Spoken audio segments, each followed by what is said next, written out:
Hello friends, welcome to my YouTube channel. সকলকে স্বাগত জানাই আমার অল ইন ওয়ান ইউটিউব চ্যানেলে। তো কেমন আছেন সবাই? আশা করি সবাই ভালো আছেন।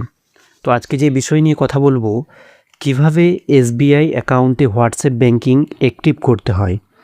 তো চলুন শুরু করা যাক। এর জন্য আমাদের একটি মেসেজ পাঠাতে হবে একটি নাম্বারে। সেই নাম্বারটি আমি দেখাচ্ছি। আমাদের এই নাম্বারটিতে স্ক্রিনে দেওয়া আছে, এই নাম্বারটিতে একটি মেসেজ পাঠাতে হবে রেজিস্টার মোবাইল নাম্বার থেকে। যেই মোবাইল নাম্বারটি আপনার এসবিআই অ্যাকাউন্টে লিঙ্ক করা আছে সেই নাম্বার থেকে একটি মেসেজ পাঠাতে হবে। কি পাঠাতে হবে, কি ফরম্যাটে আমি দেখাচ্ছি। ক্যাপিটালে বড় হাতের লিখতে হবে WAREG এবং আপনার যে অ্যাকাউন্ট নাম্বারটি আছে সেই অ্যাকাউন্ট নাম্বারটি স্পেস দিয়ে সেই অ্যাকাউন্ট নাম্বারটি লিখে সেন্ড করতে হবে। সেন্ড করার সঙ্গে সঙ্গে একটি আবার আপনার কাছে মেসেজ আসবে। এই যে এরকম টাইপের একটি মেসেজ আসবে আপনার কাছে, dear customer, you are successfully register for SBI WhatsApp banking. তো যখনই এই মেসেজটি আসবে, নিচে একটি নাম্বার দেওয়া আছে যে দেখছেন 26, এই যে নাম্বারটি, এই নাম্বারটিতে আপনি সেভ করে নেন। এই নাম্বারটি সেভ করে নেওয়ার পরে হোয়াটসঅ্যাপে গিয়ে হাই লিখে পাঠাতে হবে।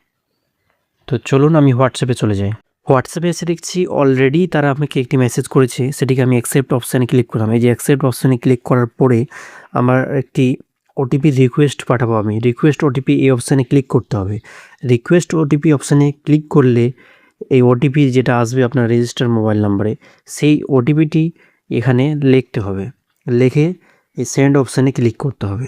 যে ব্যাংকিং সার্ভিস সেটি অ্যাক্টিভ হয়ে যাবে। ফর এক্সাম্পল আপনাকে আমি দেখাই, যখনই আপনি কোনো স্টেটমেন্ট ডাউনলোড করবেন বা আপনার ব্যালেন্স চেক করবেন বা আদার্স কোনো কাজ করবেন, তখন আপনাকে শুধুমাত্র হাই লিখে পাঠাতে হবে। পরের অপশানগুলি অটোমেটিক চলে আসবে। তো এখানে অপশান আছে আপনি কি করবেন, গেট ব্যালেন্স, আপনার ব্যালেন্স চেক করবেন, না গেট মিনি স্টেটমেন্ট চেক করবেন। ফর এক্সাম্পল আমার ব্যালেন্স আমি চেক করলে গেট ব্যালেন্স অপশানে ক্লিক করতে হবে। ক্লিক করার সঙ্গে সঙ্গে কিছুক্ষণের মধ্যেই আপনার ব্যালেন্সটি চেক হয়ে যাবে। এই যে দেখতে পাচ্ছেন নিজের ব্যালেন্স চেক হয়ে গেল। তো ভিডিওটি যদি ভালো লাগে ভিডিওটিতে লাইক করবেন, চ্যানেলটি সাবস্ক্রাইব করে আমার পাশে থাকবেন। এর পরবর্তী ভিডিও আমি আনতে চলেছি যে কীভাবে মিনি স্টেটমেন্টের পিডিএফ ডাউনলোড করতে হয়, বা মনে করেন যে 1 বছরের স্টেটমেন্টের পিডিএফ কীভাবে ডাউনলোড করতে হয়।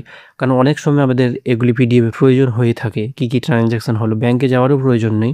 সেই পিডিএফটি কীভাবে ডাউনলোড করতে হয়, কীভাবে ওপেন করতে হয় আমি দেখাবো। তো ধন্যবাদ, ভিডিওটি এই পর্যন্তই। সঙ্গে থাকার জন্য আপনাদের অসংখ্য ধন্যবাদ। ভিডিওটি লাইক করবেন, চ্যানেলটি সাবস্ক্রাইব করবেন এবং নোটিফিকেশান অন করে রাখবেন। Thank you for watching.